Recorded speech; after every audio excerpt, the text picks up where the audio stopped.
Note d'information relevant du secteur des finances. Le ministre des Finances a présenté la note sur le lancement par la République démocratique du Congo d'une première émission d'eurobonds sur le marché international,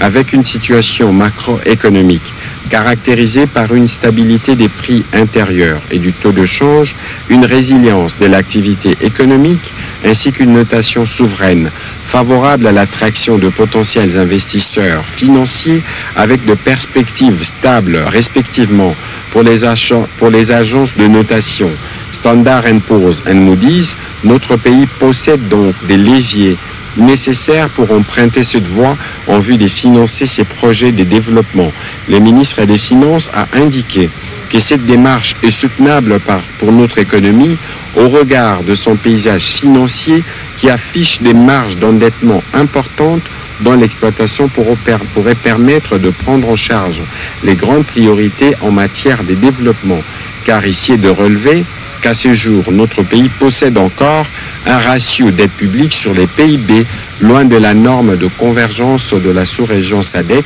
établie à 60% du PIB, soit environ 20%.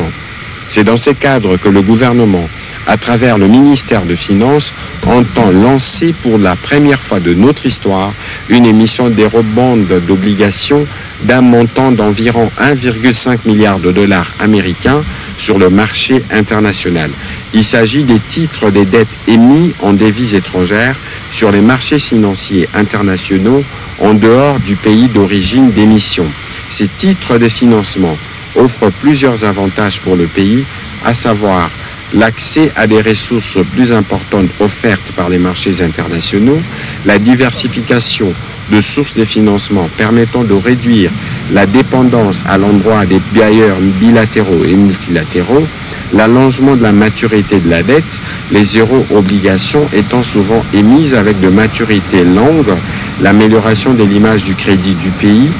dans la mesure où une émission réussie pourrait renforcer la crédibilité du pays auprès des agences de notation et des investisseurs. Pour cette opération d'émission d'euros et obligations qui pourrait se dérouler dans 6 mois, le ministère des Finances entrevoit de recruter des institutions bancaires, l'une internationale et l'autre locale, un cabinet international comme conseil juridique. Une feuille de route contenant les actions prioritaires a aussi été présentée et approuvée par le Conseil, qui a pris donc acte de cette note d'information.